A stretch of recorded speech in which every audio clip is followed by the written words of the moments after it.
நம்ம படத்துடைய ஹீரோயின் ஒரு வக்கீலுங்க. ஊருக்குள்ள எப்படிப்பட்ட கேஸ்னாலும் அவங்க ஜெயிச்சிருவாங்க. தான் கணவரை பிரிஞ்சு தான் பொண்ண சிங்கிள் பேரண்டா வளர்த்துக்கிட்டு இருக்காங்க. அப்படி ஒரு வேலையில தான் திடீர்னு அவங்க பொண்ணு காணாம போயிடுறாங்க. இப்ப அவங்க பொண்ணு திரும்பி கிடைக்கணும்னா ஊருக்குள்ள ரொம்ப மோசமான ஒரு சைக்கோ இருக்காங்க. ஆல்ரெடி சியா அப்படின்ற ஒரு டெல்லியை சேர்ந்த பொண்ணை கெடுத்ததாகவும் அவளை போட்டு தள்ளினதாகவும் போலீஸ் ரொம்ப தேடி கண்டுபிடிச்சு அந்த சைக்கோவை கைது பண்ணி இப்போ ஜெயில வச்சிருக்காங்க. அப்படிப்பட்ட சைக்கோ ரொம்ப நல்லவன், அவன் ஒரு நிரபராதி அப்படின்றத வாதாடி அவனை நீங்க ரிலீஸ் பண்ணோம், அப்பதான் உங்க பொண்ணை திருப்பி கொடுப்பேன் அப்படின்ற மாதிரி இங்க நம்ம ஹீரோயின் ஒருத்தர் மிரட்டுறாரு. அப்படி அந்த கேஸை ஹீரோயின் கையில எடுக்கிறாங்க. அதுக்கப்புறம் அவங்க வாழ்க்கையில என்ன நடக்குது, அங்க காத்திருக்கிற ட்விஸ்டுகள்லாம் என்ன அப்படின்றதுதான் ரொம்ப வித்தியாசமா இந்த கதையில சொல்லியிருப்பாங்க. எல்லாருக்குமே வணக்கம். இன்னைக்கு நம்ம ஜஸ்பா அப்படின்ற ஒரு வித்தியாசமான ஹிந்தி படத்துடைய ஸ்டோரி ரிவ்யூ தான் பார்க்க போறோம். இந்த மாதிரி வித்தியாசமான படங்களை பத்தி தெரிஞ்சுக்க நம்ம சேனலை சப்ஸ்கிரைப் பண்ணிக்கோங்க. முக்கியமா இந்த வீடியோக்கு ஒரு சின்ன லைக்கோட கண்டினியூ பண்ணுங்க. நீங்க இப்ப பார்த்துட்டு இருக்கிறது நம்மளுடைய ஃபிலிம் பை. மும்பைல தான் இந்த கதை ஆரம்பிக்குதுங்க. நம்ம ஹீரோயினுடைய பேரு அனுராதா. ஒரு தலை சிறந்த வக்கீலுங்க. எப்பவுமே ஃபிட்டா இருக்கணும் அப்படின்ற மாதிரி நினைப்பாங்க. காலையில எழுந்து வாக்கிங்லாம் போயிட்டு அப்படியே எக்ஸசைஸ் எல்லாம் பண்ணிட்டு தன்னுடைய வீட்டுக்கு திரும்புறாங்க. அப்படி நம்ம ஹீரோயின் அனுராதாக்கு ஒரு அன்பான மகள் யாரு, நம்ம சாரா.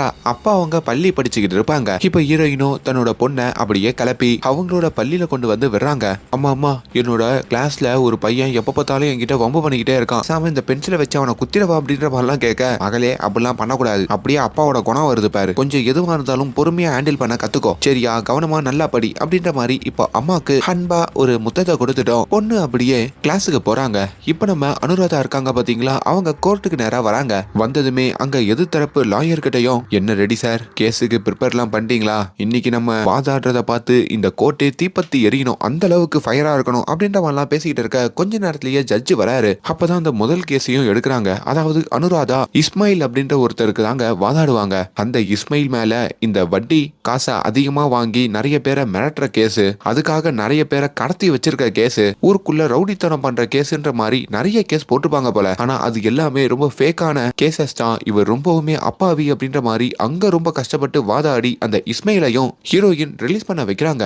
இப்படி அந்த சம்பவம் முடிஞ்சு வெளியே வர இஸ்மாயிலும் நம்ம ஹீரோயின் கிட்ட வந்து, ரொம்ப தேங்க்ஸ் மேடம், உங்களுக்கு என்ன வேணாலும் சொல்லுங்க, நான் கொடுக்குறேன் அப்படின்ற மாதிரி சொல்ல, ஆனா ஹீரோயினுக்கு வெளியே வந்ததும் இஸ்மாயில் கிட்ட பேசுறதுக்கு கூட விருப்பம் இல்லைங்க. அவர்கிட்ட இருக்கிற காசை மட்டும் வாங்கிக்கிட்டு ஒரு ரெக்கார்டட் டேப்பா காமிக்கிறாங்க. இந்த ரெக்கார்டட் டேப்ல நீ பண்ண அநியாயங்கள் எல்லாமே என்கிட்ட ஆதாரமா இருக்கு. ஆனா நீ என்னோட கிளைண்ட் அப்படின்ற ஒரே காரணத்துக்காக தான் உன்னை காப்பாத்தி விட்டுருக்கேன். இதுக்கப்புறம் இந்த மாதிரி ஒரு தப்பா பண்ணாத. அதே மாதிரி இதுக்கப்புறம் என்ன கேஸ்னாலும் என் மூஞ்சில வந்து முடிக்காத அப்படின்ற மாதிரியும் அந்த இஸ்மாயில் கிட்ட சொல்லிட்டோம். நம்ம ஹீரோயின் அங்க இருந்து கிளம்புறாங்க. கட் பண்ணா யோகன் அப்படின்ற மாதிரி நம்ம படத்துடைய ஹீரோவா காமிக்கிறாங்க. இவர் ஒரு இன்ஸ்பெக்டருங்க. ஆனா இவர் மேல ஒரு ஊழல் வழக்கு போட்டிருக்காங்க போல. அப்படி ஒரு அதிகாரிகளோட சேர்ந்த ஒரு மீட்டிங்க்கு தான் இந்த ஹீரோ வந்திருக்காரு. அந்த ஊழல் வழக்க அவரால் நிரூபிக்க முடியாது அப்படின்றதுனால கொஞ்ச நாளுக்கு அவர் இன்ஸ்பெக்டர் வேலையில இருந்து சஸ்பெண்ட் பண்றாங்க. அவர் ஊழல் பண்ண அந்த காசை இப்ப திருப்பி கொடுக்கலனா கைது பண்ணிடுவேன் அப்படின்ற மாதிரியும் மிரட்டுறாங்க. அந்த காசு கிட்டத்தட்ட 1 கோடி ரூபாய் வரைக்கும் வருங்க. 2 நாள்ல கொடுக்கணுமா, இல்லனா இவரை கைது பண்ண போறாங்க. இவருமே நான் அப்படி ஒரு ஊழலே பண்ணல, தேவையில்லாம இந்த வேலையை விட்டு என்ன தூக்கத்துக்கு தான் இவங்க எல்லாம் இப்படி பிளான் பண்றாங்க, அதை நம்ம எப்படின்னா நிரூபிச்சாகணும் அப்படின்ற ஒரு இக்கட்டான சூழ்நிலையில மாட்டிக்கிட்டு இருக்காருங்க. அப்படி ஒரு வேலையில தான் இந்த யோகன் நம்ம ஹீரோயினை வந்து பாக்குறாரு. ஹீரோயின் யோகன் இவங்க 2 பேருமே காலேஜ் ஃப்ரெண்ட்ஸுங்க. ஒரு சின்ன சண்டையினால பிரிஞ்சிருப்பாங்க. இப்ப ரொம்ப நாளுக்கு அப்புறம் மீட் பண்ணி பேசிக்கிறாங்க. ஏமா அனுராதா, காலேஜ்ல உன் கூட போட்ட சின்ன சின்ன சண்டையெல்லாம் மன்னிச்சிரு. இப்ப நீ பயங்கரமான லாயரு, நீ ஹேண்டில் பண்ற எல்லா கேஸையும் ஜெயிச்சிடுவ. இப்ப போலீஸ்ல எனக்கு ஊழல் வழக்க போட்டு சஸ்பெண்ட் பண்ணி விட்டுட்டாங்க, அந்த விஷயத்துல இருந்து நீ தான் என்ன காப்பாத்தணும் அப்படின்ற மாதிரி அங்க யோகனும் கேட்டுக்கிட்டு இருக்க.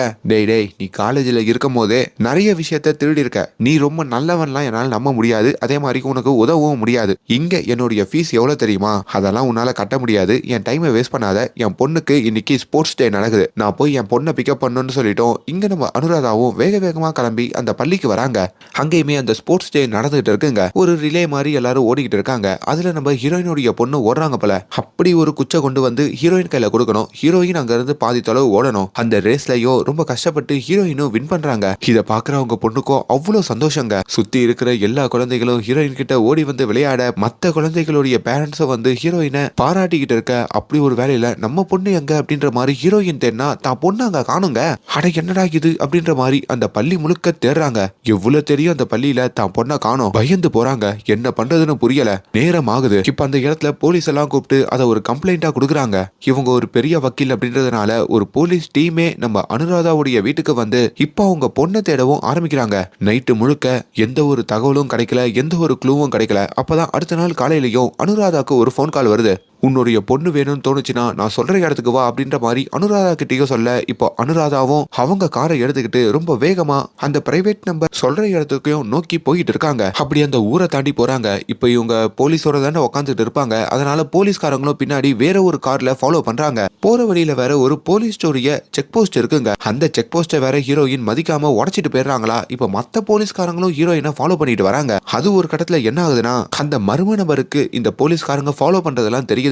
அவன் போனை கட் பண்ணிடுறான். இங்க ஹீரோயினோ நான் தான் போயிட்டு இருக்கேன்ல, எதுக்கு என்ன ஃபாலோ பண்ணிட்டு வரீங்கன்ற மாதிரி மத்த போலீஸ்காரங்க கிட்டயும் சண்டை போட, அதனால அந்த நாள் அதுக்கப்புறம் எங்க இருக்கா அப்படின்றத கண்டுபிடிக்க முடியாமையே ஹீரோயினால போயிடுது. ஹீரோயின் தன்னுடைய வீட்டுல இருக்கும் போதோ தான் பொண்ணுக்காக டெய்லி காலையில சமைச்சு கொடுக்கறதும், தான் பொண்ணு நம்ம கிட்ட ரொம்ப பாசமா பேசுறதும் அதெல்லாம் நினைச்சு பாக்குறாங்க. அவங்களுக்கு ரொம்ப எமோஷனல் ஆகுது. அப்பதான் வீட்டுல அவங்க தனியா இருக்கும் போதோ மறுபடியும் அதே பிரைவேட் நம்பர்ல இருந்து ஒரு போன் கால் எடுத்து பேசினா, அது ஒரு ஆணுடைய குரல். அந்த குரலே ரொம்ப கணீர்னு இருக்குங்க. நேத்து நீ பண்ண அந்த தப்ப மறுபடியும் பண்ணிடாத, அப்படி பண்ணனா என்ன நிலைமை தெரியுமான்ற மாதிரி ஹீரோயினுடைய லேப்டாப்புக்கு ஒரு போட்டோ அனுப்புறாங்க. அது நம்ம ஹீரோயினோட பொண்ணோட போட்டோ தாங்க. ஏதோ அவங்க கண்ணெல்லாம் கட்டி ஒரு இடத்துல வச்சிருக்காங்க போல. இதை பாக்குற ஹீரோயினும் உனக்கு என்ன வேணும்ன்ற மாதிரி கேட்க, நான் சொல்லதை மட்டும் நீ செய்ய, முதல்ல உன் வீட்டுல இருந்து கிளம்புன்ற மாதிரி சொல்ல, இப்ப ஹீரோயினும் தான் வீட்டுல இருந்து கிளம்பும் போதோ அந்த போலீஸ்காரங்க வர வந்துடுறாங்க. அவங்க கிட்டயும் என் பொண்ணு கிடைச்சிட்டா, அவளோட பாட்டி வீட்டுல தான் இருக்கா, இதுக்கு மேல நீங்க எனக்கு உதவி பண்ண வேண்டாம், நான் பாத்துக்கிறேன்னு சொல்லிட்டோம். அவங்க அங்க இருந்து போறாங்க. அப்படி நேரா அந்த பிரைவேட் நம்பர்ல இருந்து அந்த நபர் சொல்ற இடத்துக்கும் வந்து சேர, சொன்ன மாதிரியே வந்துட்டேன், என் பொண்ணு எங்க இருக்கா, என் பொண்ணு என்கிட்ட கொடு அப்படின்ற மாதிரி சொல்ல, இப்ப மறுபடியும் இன்னொரு போட்டோ வருதுங்க. அதாவது அதுல ஹீரோயினுடைய பொண்ணு நல்லபடியா ஒரு பெட்ல தூங்கிக்கிட்டு இருக்கிற மாதிரி காட்டுறாங்க. ஹீரோயினுக்கு அப்பதான் ஒரு மாதிரி கண்ணீர் வருது. சரி உனக்கு என்ன வேணும் அப்படின்ற மாதிரி கேட்கும் போதோ, ஓப்பனிங்ல சொன்ன பாத்தீங்களா, சியா அப்படின்ற ஒரு பொண்ணை கெடுத்ததுக்காகவும் அதுக்கப்புறம் போட்டு தள்ளினதுக்காகவும் நியாஸ் அப்படின்ற ஒரு சைக்கோவை போலீஸ் ரொம்ப கஷ்டப்பட்டு புடிச்சு இப்ப ரொம்ப பாதுகாப்பான ஒரு சிறையில வச்சிருக்காங்க. ஆனா அவன் ரொம்ப அப்பாவி அப்படின்ற மாதிரி நீங்க மேல்முறையீடு பண்ணி அவனை எதனா பண்ணி ரிலீஸ் பண்ணணும். அப்படி அவனை ரிலீஸ் பண்ணிட்டீங்கன்னா உங்க பொண்ணை உங்ககிட்ட கொடுத்துடுவேன்ற மாதிரி அந்த நபர் சொல்லிட்டு போனை வைக்கிறாரு. ஹீரோயினும் பயங்கர பிரஷர் ஆகுறாங்க. ஏன்னா அது இந்தியாவையே உலுக்கிய ஒரு வழக்குங்க. அந்த சைக்கோ தான் குற்றவாளின்னு எல்லாரும் திட்டி சோசியல் மீடியா வைரல் ஆகி தான் அவனை தூக்கி இப்ப ஜெயில வச்சிருக்காங்க. ஆனா அவனுக்கு நம்ம வாதாடி அவனை நம்ம விடுதலை பண்ணோம்னா அது எப்படி கரெக்டா இருக்கும்? முதல்ல அந்த சாட்சிகள் எங்க போறது, இந்த வழக்கை பத்தி நம்ம கண்டுபிடிக்கணுமேன்ற மாதிரி அந்த வழக்குலயும் அவங்க இறங்குறாங்க. கரெக்டா ஒரு வருஷத்துக்கு முன்னாடி அந்த சியா அப்படின்ற ஒரு பொண்ணுடைய பாடி ஒரு பிரிட்ஜுக்கு அடியில கிடைச்சதாகவும், அந்த பொண்ணை அவளுடைய வீட்டுல தான் அந்த நியாஸ் அப்படின்ற ஒரு நபர் முதல்ல கெடுத்திருக்கான், அதுக்கப்புறம் போட்டு தள்ளிருக்கான் அப்படின்ற மாதிரியும், பிங்கர் பிரிண்ட்ஸ் இது அதுன்னு சொல்லி எல்லாமே இந்த நியாஸோடைய கைரேகை மேட்ச் ஆகாதனால தான் இந்த கேஸ் ஓப்பன் அண்ட் ஷட் கேஸா முடிஞ்சது அப்படின்ற மாதிரியும் சொல்றாங்க. அது இல்லாம அப்ப இந்த கேஸை ஹேண்டில் பண்ணது யாரு தெரியுமா, நம்ம ஹீரோயினுடைய ஃப்ரெண்டான இந்த இன்ஸ்பெக்டர் இருக்காரு பாத்தீங்களா ஹீரோ, அவர் தாங்க ஹேண்டில் பண்ணிருக்காரு.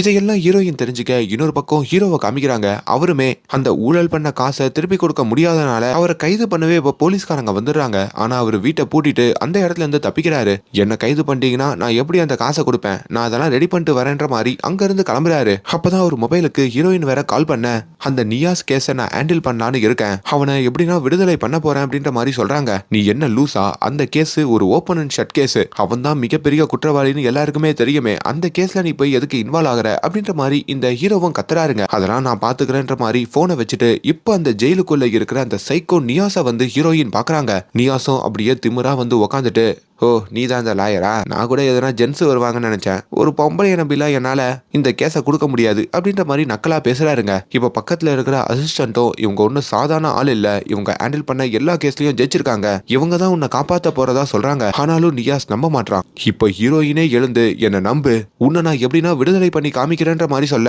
இப்ப ஹீரோயினோட கழுத்தை பிடிச்சோம் முடிஞ்சா பண்ணு அப்படின்ற மாதிரி சொல்லிட்டோம் நியாஸ் அந்த இடத்துல இருந்து போறான். இந்த ஹீரோயினோ எவ்வளவு திமிரா பண்றானே, இவனை பையன் நம்ம காப்பாத்தணும்னு நினைக்கிறோம் அப்படின்ற ஒரு எரிச்சலோட தன்னோட வீட்டுக்கு திரும்பிக்கிட்டு இருக்க, இப்ப அவங்க பின்னாடி வேற சில போலீஸ்காரங்க ஃபாலோ பண்ணிட்டு வராங்க. ஹீரோயினும் வண்டியை நிப்பாட்டிட்டு உங்களுக்கு என்னதான் வேணும் அப்படின்ற மாதிரி கேட்க, இல்ல மேடம் உங்க பொண்ணு கண்டுபிடிச்சிட்டீங்களா இல்லையா, உங்க போனை ட்ராக் பண்ணி பார்க்கும் போது உங்களுக்கு உங்க அம்மா கிட்ட இருந்து போனே வரலன்ற மாதிரி கண்டுபிடிச்சிருக்கோம், உண்மையை சொல்லுங்க மேடம், உங்க பொண்ணு இப்ப எங்க இருக்கா, நீங்க என்ன பிளான் பண்ணிட்டு இருக்கீங்கன்ற மாதிரி கேட்க, அதெல்லாம் நான் பாத்துக்கிறேன், இதுக்கு மேல என்ன ஃபாலோ பண்ணீங்கன்னா என் பவர் தெரியும்ல, உங்க மேலேயே ஒரு கேஸ போட்டுருவேன்ற மாதிரி போலீஸ்காரங்களா அங்க இருந்து மொத்தமா அனுப்புறாங்க. அடுத்த நாள் ஜெயிலுக்கு வந்தோ அந்த நியாஸ் நியாஸ் கிட்ட ஹீரோயின் பேசிக்கிட்டு இருக்க, நியாஸும் ரொம்ப திமிரா நான் தான் அந்த சம்பவத்தை பண்ணேன், நீ தான் எதனா பொய் சாட்சியை ரெடி பண்ணி என்ன காப்பாத்தணும்ன்ற மாதிரி கேட்டுக்கிட்டு இருக்க.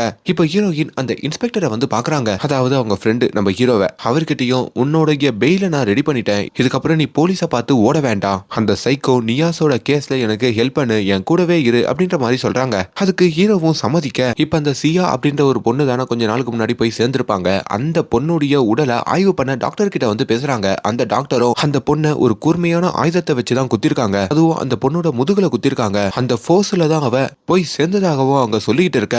அப்ப நம்ம ஹீரோயினுக்கு ஒரு மொபைல்ல இருந்து கால் வருதுங்க, அதுவும் அந்த பிரைவேட் நம்பர் தாங்க. என் பொண்ணு எப்படி இருக்கான்ற மாதிரி ஹீரோயின் கேட்க, அவன் நல்லா தான் இருக்கா, நீ 2 பைத்தியக்காரங்க கூட டிஸ்கஸ் பண்ணிட்டு இருக்கியே, அவனுங்க யாரு அப்படின்ற மாதிரி அந்த நம்பர்ல இருக்க மர்ம நபரும் ஹீரோயின் கிட்ட கேட்க, அப்ப நீ என்ன பார்த்துட்டு தான் இருக்கியா, எங்க இருக்கன்ற மாதிரி அப்படியே சுத்தி முத்தி தேடுறாங்க. இப்ப தேடிட்டோம் அந்த இடத்துல ரொம்ப பயப்படுறாங்க. அப்ப நம்ம பண்ற ஒவ்வொரு ஸ்டெப்பையும் நம்ம பொண்ணை கடத்தி வச்சிருக்கிறவன் வாட்ச் பண்ணிக்கிட்டே தான் இருக்கான் போல இருக்குன்ற மாதிரி நினைக்க, அப்போ ஹீரோயினுடைய டேபிளுக்கு பக்கத்துல ஒருத்தர் மொபைல்ல பேசிக்கிட்டு இருக்காருங்க. இப்போ அவரோட மொபைலையும் வாங்கி செக் பண்றாங்க, ஆனா அவர் மொபைல்ல ஹீரோயினுடைய நம்பர் இல்ல. இப்ப மறுபடியும் அந்த நியாஸை காப்பாத்துறதுக்கு என்னெல்லாம் வழி அப்படின்ற மாதிரி தேடுறாங்க. அப்பதான் போய் சேர்ந்த அந்த சியா அப்படின்றத பொண்ணுடைய அம்மா வந்து பார்க்கலாம் அப்படின்ற மாதிரி முடிவெடுக்கிறாங்க. ஆல்ரெடி அந்த சியாவுடைய கேஸை ஹேண்டில் பண்ண இன்ஸ்பெக்டர் மூலயமா தான் அந்த சியா அம்மா வந்து ஹீரோயின் பாக்குறாங்க. தன்னை ஒரு ரைட்டர் அப்படின்ற மாதிரி இன்ட்ரோடியூஸ் பண்ணிக்கிட்டு, உங்க பொண்ணுக்கு நடந்த அநீதியை பத்தி நான் ஒரு டாக்குமெண்ட்ரி எடுக்க போறேன், அதனால அந்த தகவல்லாம் என்கிட்ட சொல்லுங்க, சியா எப்படிப்பட்டவ, உங்களோட அவ எப்படி வாழ்ந்தா அப்படின்ற மாதிரிலாம் கேக்குறாங்க.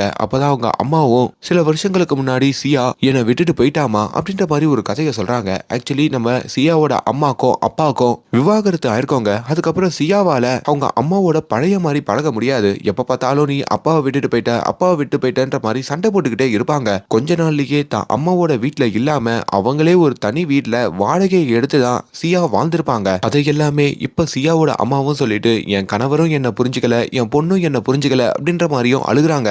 சரி, உங்க பொண்ணுக்கு பாய்ஸ்ல யாருன்னா ஃப்ரெண்ட்ஸ் இருக்காங்களா, அவளுக்கு கூட க்ளோஸா இருந்தவங்களாம் யாருன்ற மாதிரி கேட்க, அவ ரொம்ப மாடர்னான பொண்ணுமா, நிறைய ஃப்ரெண்ட்ஸ் வச்சிருக்கா, மேபி அவளுக்கு பாய் ஃப்ரெண்ட் கூட இருக்கலாம், அவன் பேர் சாமோ ஏதோ, எனக்கு பெருசா தெரியாது, ஏதோ போன் பேசும்போது நான் கேள்விப்பட்டிருக்கேன் அப்படின்ற மாதிரியும் சொல்றாங்க. இப்ப இந்த தகவலெல்லாம் கேட்டுட்டு ஹீரோயின் அங்க இருந்து கிளம்புறப்போ இன்ஸ்பெக்டர் யோகன், இப்ப என் பொண்ணை இப்படி பண்ண அந்த நியாஸை காப்பாத்துறதுக்கு ஒரு வக்கீல் வந்திருக்காங்கன்ற மாதிரி கேள்விப்பட்டேன், அந்த வக்கீல் எப்படிப்பட்டவங்கன்ற மாதிரி கேட்க, இங்க ஹீரோயின் திருன்னு முழிக்கிறாங்க. யோகனோ, அது சும்மா ஒரு வக்கீல தான் போட்டிருக்காங்க, எப்படியே இது ஓபன் அண்ட் ஷட் கேஸ் தானே, கவலைப்படாதீங்க, அந்த நியாஸ் ஜெயில தான் இருப்பான்ற மாதிரி சொல்லிட்டு அங்கிருந்து ஹீரோயினை கூட்டிட்டு போக, இப்ப அந்த இடத்துல நம்ம ஹீரோயினுடைய எதிர்த்தரப்பு வக்கீல காமிக்கிறாங்க. அவர் ஒரு பொலிட்டீஷியன் கிட்ட வந்து பேசுறாருங்க. என்னையா, அந்த சைக்கோ நியாஸ் சார்பா அனுராதா ஆஜராயிருக்காங்க போல இருக்கு, எதுக்கு தேவையில்லாம அவங்க பேரை அவங்க கெடுத்துக்கிறாங்க, எலெக்ஷன் வேற வரப்போகுது, இந்த நேரத்துல அந்த நியாஸ் ரொம்ப நல்லவன் அப்படின்ற மாதிரி எதனா சொல்லி ரிலீஸ் பண்ணி விட்டா நம்மளுக்கு தான் பிரஷர், நீ என்ன பண்ற, அந்த நியாஸ் கெட்டவன், அவன் தான் இந்த குற்றங்கள்லாம் பண்ணான்ற மாதிரி அவனை ஜெயில இருக்கிற மாதிரியே பாத்துக்கோன்ற மாதிரியும் இவர் இன்னொரு வக்கீல் கிட்ட சொல்லிக்கிட்டு இருக்காரு, அதாவது அந்த ரெட்டி கிட்ட. இப்ப நம்ம சியா இருக்காங்க பாத்தீங்களா, அவங்க இருந்த வீட்டுக்கும் நம்ம ஹீரோயின் வராங்க. அப்படி அங்க இருக்கிற எல்லா தடயங்களையும் பாக்குறாங்க.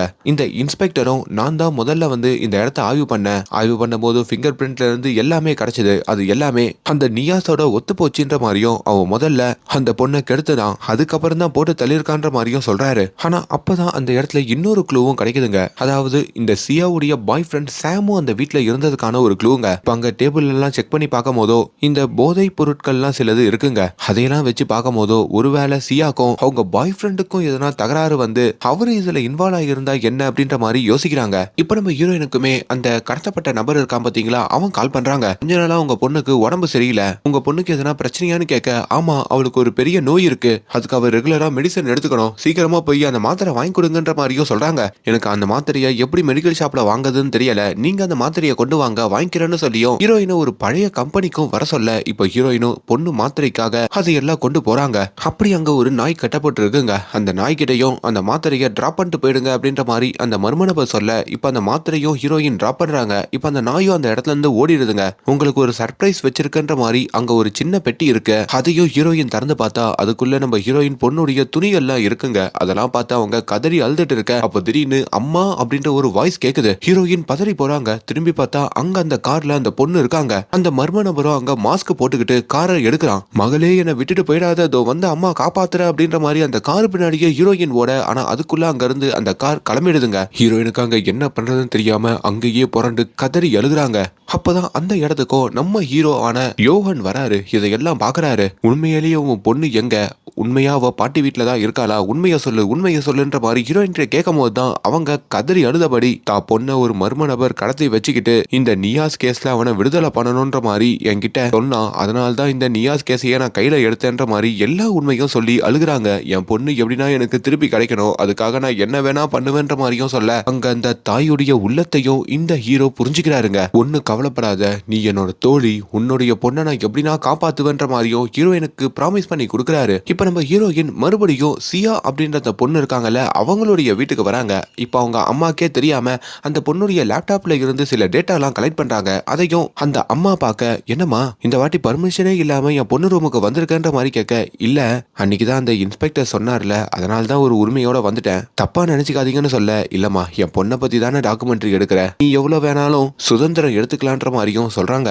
இப்ப அடுத்த நாளுமே அந்த கேஸ வாதாட நம்ம ஹீரோயின் அவங்களுடைய கோர்ட்டுக்கு வர, அப்ப அந்த எதிர்த்தரப்பு லாயரும் இந்த சியாவோட அம்மா கிட்ட பேசிக்கிட்டு இருக்காங்க. அப்பதான் சியாவோட அம்மா கிட்டையும் ஹீரோயினை இன்ட்ரோடியூஸ் பண்றாங்க. இவங்க தான் அந்த சைக்கோ நியாஸ்காக வாதாட போற வக்கீல் அப்படின்ற மாதிரி சொல்ல அந்த அம்மா மனசொடைஞ்சு போறாங்க. அடி பாவி, உன்ன மாதிரி ஒரு கேவலமான பொண்ணை நான் பார்த்ததே இல்ல, ஏதோ ரைட்டரு டாக்குமெண்ட்ரி எடுக்க போறேன்னு எங்க வீட்டுக்கு வந்து எல்லா டீட்டெயிலையும் கலெக்ட் பண்ணி இப்ப என்னன்னா என் பொண்ணுக்கு எதிராவே இந்த கேஸ வாதாடிக்கிட்டு இருக்கியான்ற மாதிரியும் ரொம்ப கண்டபடி பேசுறாங்க. இப்ப குறுக்கால நம்ம யோகன் வேற வந்துடுறாரா, அவரையும் பிடிச்சி என் பொண்ணோட கேஸ கண்டுபிடிச்சவன் நீதான், இப்ப என்னன்னா அந்த மர்ம நபரை ரிலீஸ் பண்ணவும் பாக்குறீங்க, என்ன ஆளுங்க நீங்க அப்படின்ற மாதிரியும் ரொம்ப பச்சையா கேக்குறாங்க. இப்போ அவங்களும் பதிலுக்கு எல்லாமே சந்தர்ப்ப சூழல்னால தான் பண்ணிக்கிட்டு இருக்கோம், நாங்க பண்றது நல்லதா கெட்டதா அப்படின்றது கடைசியில தான் உங்களுக்கு தெரியும் அப்படின்னு சொல்லிட்டோம். அங்கிருந்து ரெண்டு பேரும் கிளம்புறாங்க. இப்ப நம்ம ஹீரோயினை கூட்டிட்டு கார்ல போய்கிட்டு இருக்க. அப்பதான் ஹீரோயின் கிட்டையும் ஒரு முக்கியமான தகவலை சொல்றாரு. அதாவது இந்த சியா அப்படின்ற பொண்ணு சாம் அப்படின்ற ஒரு பையனை காதலிச்சதா அவங்க அம்மா சொன்னாங்கல்ல, அந்த சாம் எங்க இருக்கான்னு நான் கண்டுபிடிச்சிட்டேன். இப்ப அவன் ஒரு மென்டல் ஹாஸ்பிட்டல்ல தான் இருக்கான்ற மாதிரியும் அந்த மென்டல் ஹாஸ்பிட்டலுக்கு அந்த சாம பாக்குறதுக்கும் கூட்டிட்டு போறாங்க. ஹீரோயினும் ஒரு தனி ரூம்ல அந்த சாம வந்து பார்க்க, அந்த சாமுமே எனக்கு தெரியும், என் காதலி சியாவை யார் இப்படி பண்ணான்னு எனக்கு தெரியும் அப்படின்ற மாதிரி அதையே சொல்லிக்கிட்டு இருக்காருங்க. ஹீரோயினும் அங்க ஒரு ரெக்கார்டரை ஆன் பண்ணிட்டு, உன் காதலி சியாவை பத்தி என்கிட்ட சொல்லு, அவளை யார் இப்படி பண்ணாங்கன்ற மாதிரி என்கிட்ட சொல்லு அப்படின்ற மாதிரி கேட்க, ஆனா திடீர்னு அந்த சாம் கோவப்பட்டு ஹீரோயினோட பர்ஸ்ல இருக்கிற ரெக்கார்டரை எடுத்து அங்கேயே அடிச்சு உடைக்கிறான். இப்ப அந்த இடத்துக்கு வர டாக்டருமே, நீங்க பேஷண்ட் கிட்ட பேசணும் தான் வந்தீங்க, ஆனா விசாரிக்கிற மாதிரி பண்றதெல்லாம் ரொம்ப தப்பு, அதுக்கெல்லாம் நீங்க பர்மிஷன் வாங்கியிருக்கணும், முதல்ல இங்க இருந்து வெளியே போங்கன்னு சொல்லியும் அங்க ஹீரோயினையும் ஹீரோவையும் வெளியே அனுப்புறாங்க. ஆனா ஹீரோயினும் நம்ம ஹீரோ கிட்ட கார்ல போகும்போதோ அந்த சாமி என்கிட்ட ஏதோ உண்மை தெரியும்னு சொன்னா, அது என்னன்னு எனக்கு தெரிஞ்சு ஆகணும், மேபி அதை நம்ம தெரிஞ்சுக்கிட்டோம்னா இதை யாரு பண்றான்றதையும் நம்ம கண்டுபிடிச்சிடலான்ற மாதிரியும் சொல்லிக்கிட்டு போக, இப்ப மறுபடியும் ஹீரோ வண்டியை திருப்பி அதே மென்டல் ஹாஸ்பிட்டலுக்கு கூட்டிட்டு போறாரு. அங்க நம்ம ஹீரோயினையும், நீ உள்ள போய் பாரு, நான் வெளியே இருந்து ஒரு பிளான போடுறேன் அப்படின்ற மாதிரி அங்க இந்த ஃபயர் அலாரம் இருக்கு பாத்தீங்களா, அதை ஹீரோ ஆன் பண்ணி விட்டுறாருங்க. இப்ப அங்க இருக்கிற எல்லாருமே குடுகுடுன்னு ஓடி போக, இப்ப ஹீரோயினும் உள்ள அந்த மென்டல் ஹாஸ்பிட்டலுக்குள்ளேயும் நுழைறாங்க. அங்க ஒரு லாக்அப்ல இருக்கிற சாமையும் வந்து பாக்குறாங்க. ஏ சாம், உனக்கு எல்லா உண்மையும் தெரியும்னு சொன்னல, தயவு செஞ்சு சொல்லு, அந்த பொண்ணு சியாவை யார் இப்படி பண்ணிருப்பா, உண்மையா சொல்லு அப்படின்ற மாதிரி கேட்க, அவன்தான் என்னோட சியாவை அப்படி பண்ணா, அவன்தான் அப்படின்ற மாதிரி பேரை சொல்லாம அவன் அப்படின்ற மாதிரி சொல்லிட்டு மட்டும் அவர் அங்க சிரிச்சுக்கிட்டு அப்படியே சுத்தி வராருங்க. அதுக்குள்ள டைம் முடிஞ்சு ஹீரோயினும் வீட்டுக்கு கிளம்ப வேண்டியதா மாறிடுது.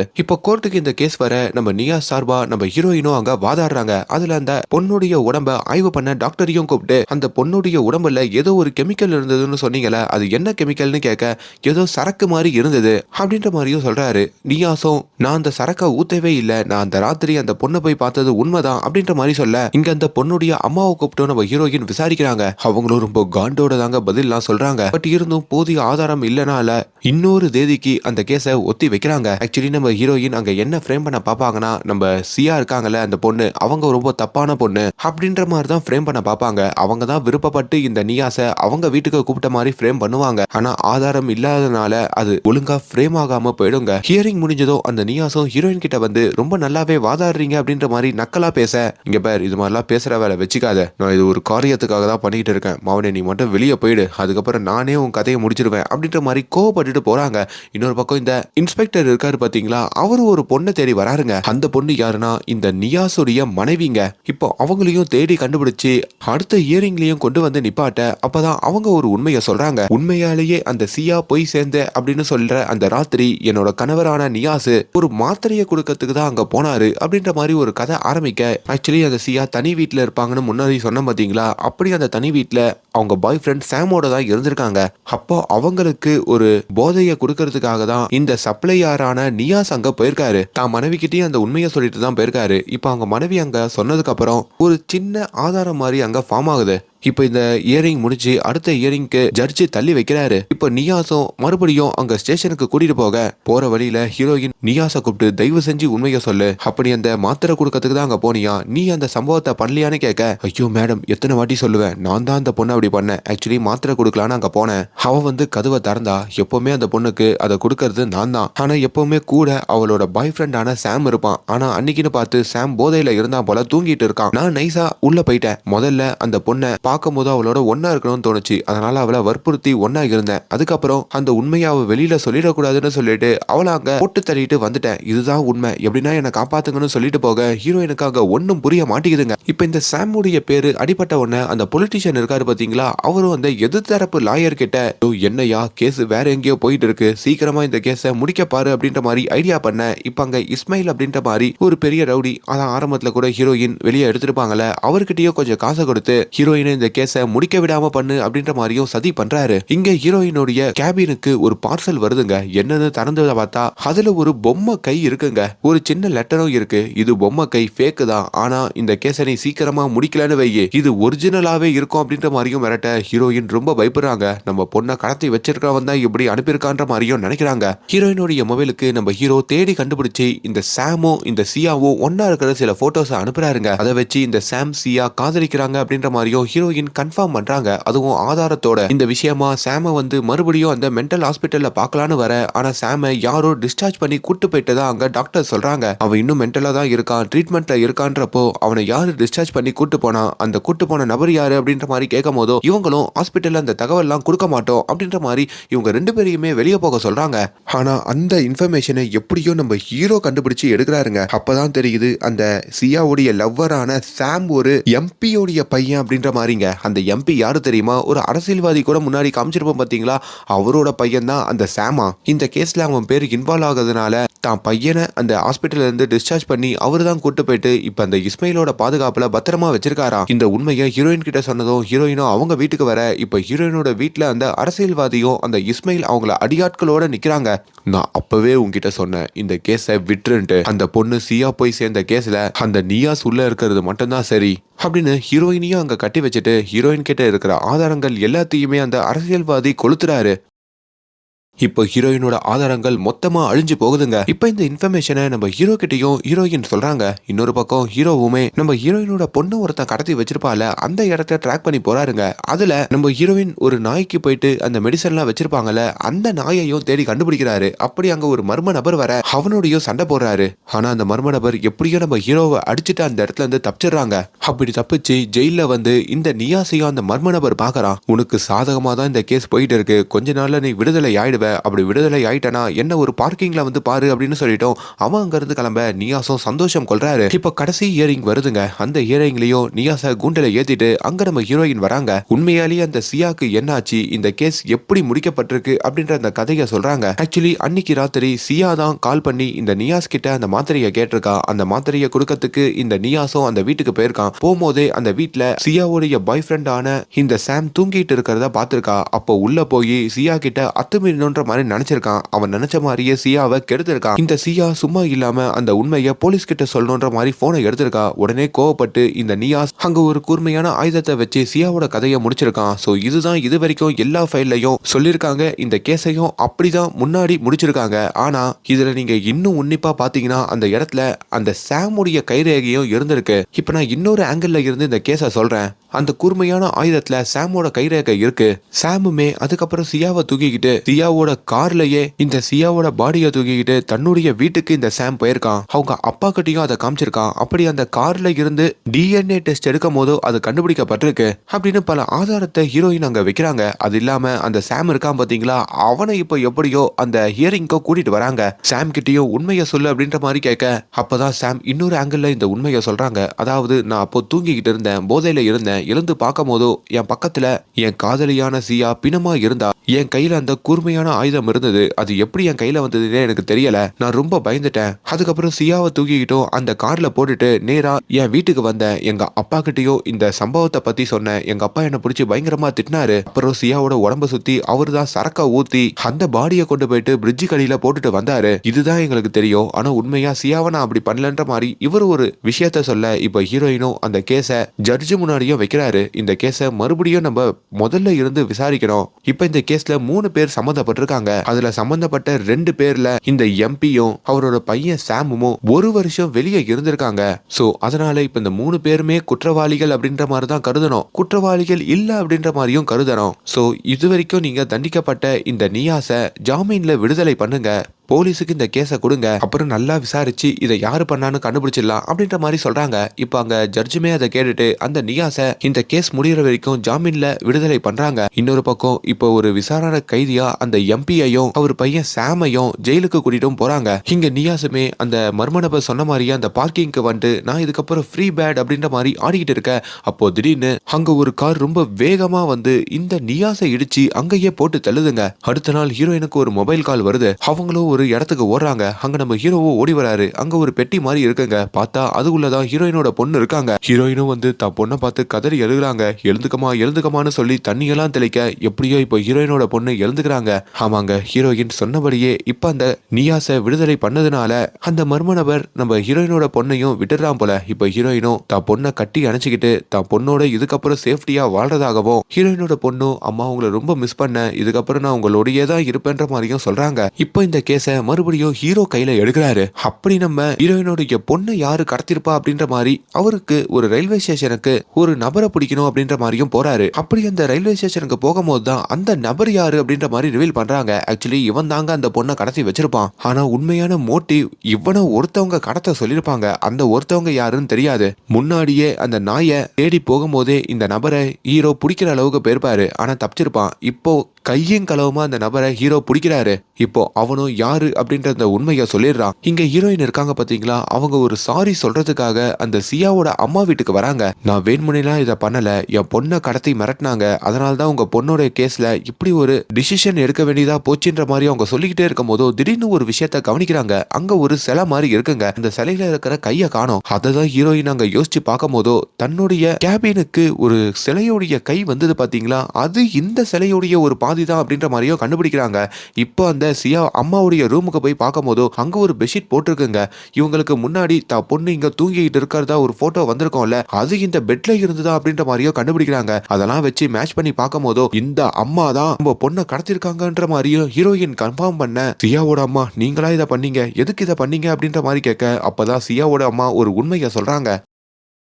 அந்த நியாஸ் தான் என் பொண்ணை அப்படி பண்ணியிருக்கான் அப்படின்றது எனக்கு முன்னாடியே தெரியுமா, அது ஆதாரத்தோடைய நிரூபணம் ஆயிருக்கு. ஆனாலும் அப்படி ஒரு கொடூர ஆயுள் தண்டனை ஜெயில அனுபவிக்கிறதுலாம் எனக்கு பிடிக்கல. அவன் ரொம்ப சொகுசா ஜெயில வாழலாம். அதனாலதான் அவனை எப்படின்னா வெளியே எடுக்கணும்னு நினைச்சேன். அதுக்காக ஒருத்தனுக்கு காசு கொடுத்து உன் பொண்ணை கொஞ்ச நாள் வச்சிருக்க சொன்னேன். அதை வச்சு உன்னை மிரட்டி அந்த நியாஸை வெளியே எடுக்க வச்சேன். அப்படி வெளியே வந்த நியாஸை ஒரு கார்ல இடிச்சு என்னுடைய வேர் ஹவுஸ்ல கட்டி போட்டேன். அதுக்கப்புறம் ரொம்ப கொடூரமாவே அந்த நியாஸோட கதையை முடிச்சேன். அப்பதான் என் பொண்ணோட ஆத்மா சாந்தி அடைஞ்ச மாதிரி நான் உணர்ந்தேன். ஒரு அம்மாவா இதை நான் பண்ணியே ஆகணும்னு நினைச்சேன், அததாமா பண்ண அப்படின்ற மாதிரியும் சொல்லிட்டு நீ ஒன்னும் கவலைப்படாத, உன் பொண்ணு இந்த ரூம்ல தான் பத்திரமா இருந்தா, அவளுக்கு சாப்பாடெல்லாம் போட்டு நான் ரொம்ப பத்திரமா பாத்துக்கிட்டேன் அப்படின்ற மாதிரியும் சொல்றாங்க. ஆனாலும் ஹீரோயினுக்கு கோபம் இருக்குங்க. இதை நீங்க டீசெண்டா சொன்னாவாச்சு நான் பண்ணி கொடுத்துருப்பேன், என் பொண்ணை கடத்தி தான் சொல்லணுமான்ற மாதிரி கேட்க எனக்கு வேற வழி தெரியல அப்படின்ற மாதிரியும் அந்த சியாவோட அம்மா சொல்றாங்க. இப்போ கொஞ்ச நேரத்திலேயே அங்க போலீஸ்காரங்களாம் வந்து சியாவோட அம்மாவையும் கைது பண்ண வராங்க. ஆனா இப்போ சியாவோட அம்மாவை ஹீரோயின் கைது பண்ண விடாம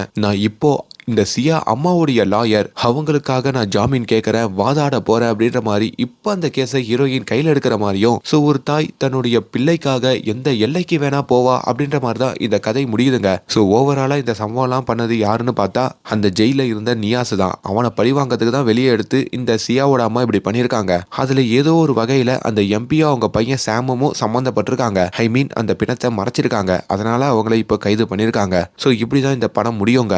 ரொம்ப சிறப்பான ஒரு படங்க. கண்டிப்பா வாய்ப்பு இருந்தா பாருங்க. அண்ட் அட்லாஸ்ட் இப்ப நம்ம ஹீரோ ஹீரோயின் 2 பேருமே திருமணம் பண்ணிக்கிற மாதிரி தான் இந்த படத்தை முடிக்கிறாங்க. ஹீரோ இப்போ போலீஸ் வேலை எல்லாம் பார்க்கறது இல்ல, ஒரு செஃபா மாறிடாரு போல. அண்ட் மேலும் இந்த மாதிரியான வித்தியாசமான படங்களை பத்தி தெரிஞ்சுக்க நம்ம பேஜை ஃபாலோ பண்ணிக்கோங்க. Thank you so much.